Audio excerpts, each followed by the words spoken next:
வாங்க ஃப்ரெண்ட்ஸ், நம்மளோட சப்ஸ்கிரைபர்ஸ் கேட்ட ப்ரௌனி எப்படி செய்யலாம் சொல்லி பார்க்கலாம் வாங்க. இது நானே இப்போ தாங்க ஃபஸ்ட் டைம் ட்ரை பண்ணேன். ஆனால் ஃபஸ்ட் டைமே இவ்வளோ சூப்பராக வரும்னு சொல்லி கண்டிப்பாக நான் எதிர்பார்க்கல. வேறு லெவலில் வந்தது. நான் வந்து கொஞ்சம் நட்ஸ்லாம் அதிகமாக போட்டு செஞ்சேன். என் பசங்களுக்கு ரொம்ப பிடிக்கும், அதனால தான்.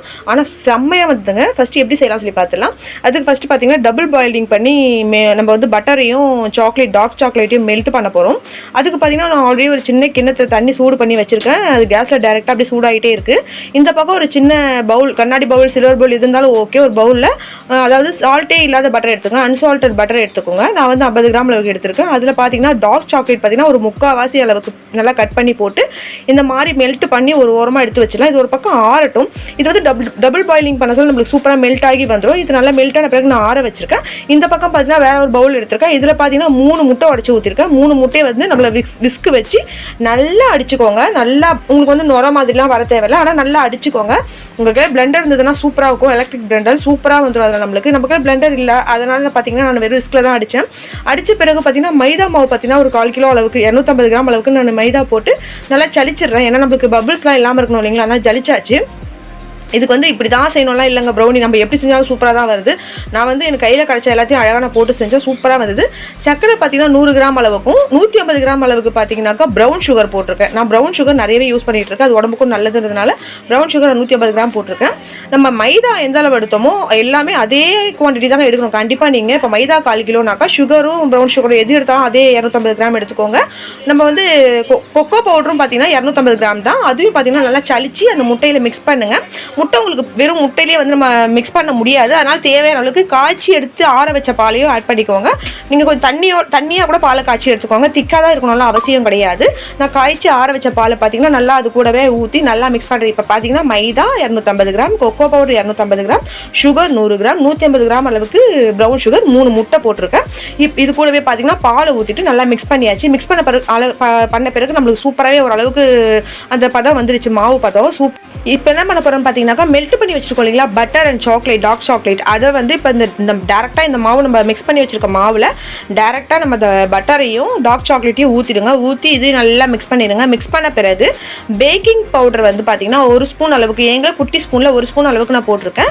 வெனிலா எக்ஸ்ட்ராக்ட் பார்த்தீங்கன்னாக்கா கொஞ்சமாக ஒரு 1.5 ஸ்பூன் அளவுக்கு போட்டுட்டு கொஞ்சம் சுகர், கொஞ்சம் சால்ட் போட்டிருக்கேன். சால்ட் போட்டிங்கன்னா பார்த்தீங்கன்னா சுகர் நமக்கு கொஞ்சம் தூக்கலாக தெரியும். அதுக்காக தான் கொஞ்சமாக போடுங்க, ரொம்ப தேவையில்லை. பேக்கிங் பவுடர் கூட கொஞ்சமாக போடுங்க, ரொம்ப தேவையில்லை. அவ்வளோதான். இது எல்லாத்தையும் ஒன்றா போட்டு நல்லா மிக்ஸ் பண்ணியாச்சு. மிக்ஸ் பண்ண பிறகு உங்களுக்கு சாக்கோ சிப்ஸ் பிடிக்கும் அப்படின்னாக்கா இதில் நீங்கள் சாக்கோ சிப்ஸும் ஆட் பண்ணிக்கோங்க. உங்களுக்கு பிடிக்காது வேணாங்க, நாங்கள் ப்ளைனாகவே செய்ய போகிறோம்னாலும் நீங்கள் ப்ளைனாகவே விட்டுடலாம். இப்போ பார்த்தீங்கன்னா கேக்லாம் நம்ம செய்வோம் இல்லைங்களா, ஒரு மோல்டு, அதுதான் இப்போ நான் எடுத்திருக்கேன். எனக்கு வந்து 2 மோல்டு வந்தது. அதாவது பெருசுலையும் நான் செஞ்சேன், சின்னதுலேயும் ஊற்றினா மாவு நம்மளுக்கு கொஞ்சம் கூடவே தான் இருந்து நம்ம ரெடி பண்ண மாவு வந்து கொஞ்சம் எக்ஸ்ட்ராவே இருந்ததுனால சின்ன பவுல்லையும் நான் ஊற்றி வச்சேன். இந்த பார்த்தீங்கன்னா இந்த பவுலில் பார்த்தீங்கன்னாக்கா நான் பட்டர் வந்து தாராளமாக நல்லா பார்த்தீங்கன்னா ரூம் டெம்பரேச்சரில் இருந்த பட்டர் எடுத்து அந்த பேன் ஃபுல்லாக தடவியாச்சு. நல்லா தாராளமாக தடவிட்டு நம்ம ரெடி பண்ணி வச்சுருக்க ப்ரௌனியோட மாவு எடுத்து ஊற்றிட்டு 3/4 பவுல் ஊற்றினா போதும். ஏன் ஃபுல்லாக ஊற்ற வேணாம்னு சொல்கிறேன்னாக்கா, ஃபுல்லாக ஊற்றிட்டிங்கன்னா நம்மளுக்கு பேக் ஆகி வர சொல்ல கேக் வந்து நல்லா உப்பி வரும். அப்போ பார்த்தீங்கன்னா வெளியெல்லாம் வர ஆரம்பிச்சிடும். நீங்கள் அதனால் பாதி அளவுக்கு ஊற்றிட்டு நல்லா வந்து டேப் பண்ணிக்கோங்க. டேப் பண்ணிங்கன்னா அந்த பபிள்ஸோ இல்லை எதனா இருந்தனா கூட இருக்கலாம், நம்மளுக்கு ஈவனாக ஆகிடும். ஈவனாக ஆன பிறகு நான் இதுக்கு மேலேயும் கொஞ்சமாக சாக்கோ சிப்ஸ் போடுறேன். எதுக்காகனா கண்டிப்பாக குழந்தைங்களுக்கு இதெல்லாம் பிடிக்கும்ன்றதுனால நம்ம சாக்கோ சிப்ஸ் கொஞ்சம் தாராளமாகவே தூவிக்கோங்க. அதே போல் நட்ஸ் பார்த்தீங்கன்னா நல்லா பொடியாக கிரைண்ட் பண்ணி வச்சுருக்கேன் நான், அதையும் நல்லா தாராளமாக தூவிக்கிறேன். உங்களுக்கு நட்ஸ் வேணாம், இந்த மாதிரி வேணாங்க அப்படின்னாக்கா நீங்கள் 2 பீஸாக கட் பண்ணி கூட அங்கங்கே ஒன்று வச்சுருங்க. ஆனால் எங்கள் வீட்டில் நட்ஸ் கொஞ்சம் விரும்பியே சாப்பிடுவாங்க, அதனால் நல்லா நான் கிரைண்ட் பண்ணி மேலே ஃபுல்லாகவே தூவி விட்டுட்டேன். அவ்வளோதாங்க, இது ரெடி ஆகிடுச்சு. இப்போ நம்ம வந்து ஆல்ரெடி நான் வந்து ப்ரீஹீட் பண்ணி வச்சுருக்கேன் ஒரு பவுல். எங்களை அவன்லாம் கிடையாதுங்க, நான் பவுலில் தான் செய்ய போகிறேன்.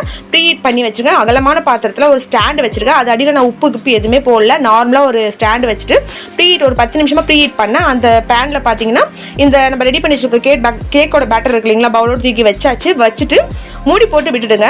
நான் வந்து ஃபஸ்ட்டு 1/2 hour கழிச்சு ஓப்பன் பண்ணி ஒரு குச்சி வச்சு குத்தி பார்த்தா பாதி அளவுக்கு தான் வெந்திருந்தது, மீதி வேகலை. அதனால் திரும்ப மூடி வச்சாச்சு. இது ஒரு பக்கம் வேகட்டும். இதே பேட்டரில் பார்த்தீங்கன்னா நான் சின்னதாக ஒரு கேக் பண்ணியிருக்கேன். இதோட சின்ன பேனில் சின்னதாக ஒரு கேக் பண்ணியிருக்கேன். அதையும் நம்ம செக் பண்ணிடலாம்னு சொல்லி செக் பண்ணேன். அது ரொம்ப குட்டியான பவுலுன்றதுனால சூப்பராக சீக்கிரமாகவே எனக்கு பேக் ஆகி வந்துடுச்சு, செம்மையாக வந்திருந்தது. இதை எடுத்து நான் ஃபஸ்ட்டு ஆற வச்சாச்சு. உடனே இது ஒரு 1/2 hour வந்ததுனால அதையும் ஒரு 10 minutes கழிச்சு பார்க்கலாம் சொல்லி அதாவது ஒரு 10 நிமிஷம் 40 to 45 நிமிஷம் கழிச்சு நான் ஓப்பன் பண்ணி பார்த்தேன். இதுவும் நல்லா பேக் ஆகி வந்தது. சூப்பராக வெந்த பிறகு எடுத்து ஓரமாக வச்சு நல்லா ஆற வச்சுட்டு ஒரு ப்ளைன் பிளேட் எடுத்துகிட்டு கேக்கை வந்து ஆறின பிறகு நீங்கள் சாய்ச்சி இங்கே கவுத்திங்கனாக்கா கேக்கு ஒட்டாமல் சூப்பராக வந்தது. ரொம்ப சாஃப்டாக இருந்தது. சாப்பிட சொல்ல அவ்வளோ டேஸ்ட்டு. நிறைய சாக்கோ சிப்ஸ்லாம் போட்டுருக்கோம் இல்லைங்களா, நல்லா டேஸ்ட்டாக இருந்தது. அவ்வளோதாங்க, சூப்பரான யம்மியான ப்ரௌனி வீட்லேயே சூப்பராக ரெடி பண்ணிட்டோம். நம்ம இதுக்கு மேலே எதுக்குங்க நம்ம கடைக்கு போகணும், நம்ம பிள்ளைங்களுக்கு வேணுறது நம்ம வீட்லேயே நம்ம ட்ரை பண்ண வேண்டியதான். என்னோட ஃபஸ்ட் அட்டம்ப்டே வேறு லெவலில் வந்தது, செம்ம டேஸ்ட்டாக இருந்தது. அவ்வளோதாங்க, அழகாக பீஸ் போட்டு ஆளுக்கு ஒன்று கொடுத்துட்டு என்னோடய ஃப்ரெண்ட்ஸுக்குலாம் கூட ஷேர் பண்ணிவிட்டு நாங்கள் சாப்பிட்டுட்டோம். நிஜமாவே சொல்கிறேங்க, நான் பயந்து தான் ட்ரை பண்ணேன் எப்படி வருமோ, நம்ம அவன் கூட இல்லையே, நம்ம இது மாதிரி கேஸில் தான் டேரெக்டாக செய்ய போகிறோம்னு சொல்லிட்டு நான் 2-3 வீடியோஸும் பார்த்து தான் நான் ட்ரை பண்ணேன். என்னோட சப்ஸ்கிரைபர் கேட்டதுனால தான் நான் கண்டிப்பாக அதை ட்ரை பண்ணேன். நான் ஃபஸ்ட்டு யோசிச்சா வருமோ வராதுன்னு ட்ரை பண்ண சொன்னேன். என்னோட சப்ஸ்கிரைபர்ஸ்க்கு ரொம்ப ரொம்ப நன்றி, தேங்க்யூ ஸோ மச். அவங்க சொன்னதுனால நான் ட்ரை பண்ணேன், எனக்கு நல்லா தான் வந்தது. நான் ஆல்ரெடி கேக்ஸ்லாம் பண்ணியிருக்கேன், கேக்லாம் நல்லா தான் வந்திருக்கு. ப்ரௌனி நான் ட்ரை பண்ணது கிடையாது, ரொம்ப நல்லா வந்தது. இந்த வீடியோ பார்த்தீங்கன்னா அவங்களுக்காகவும் மற்ற எல்லாருக்காகவும் தான். பார்த்து கண்டிப்பாக ட்ரை பண்ணுங்கள்.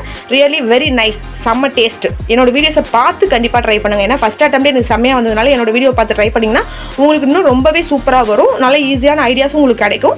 மறக்காமல் என்னோட வீடியோஸை பார்த்துட்டு லைக் பண்ணிவிட்டு ஷேர் பண்ணிவிட்டு சப்ஸ்கிரைப் பண்ணிவிட்டு பாருங்கள். மறக்காமல் பெல் ஐக்கானை கிளிக் பண்ணுங்கள். தேங்க்யூ.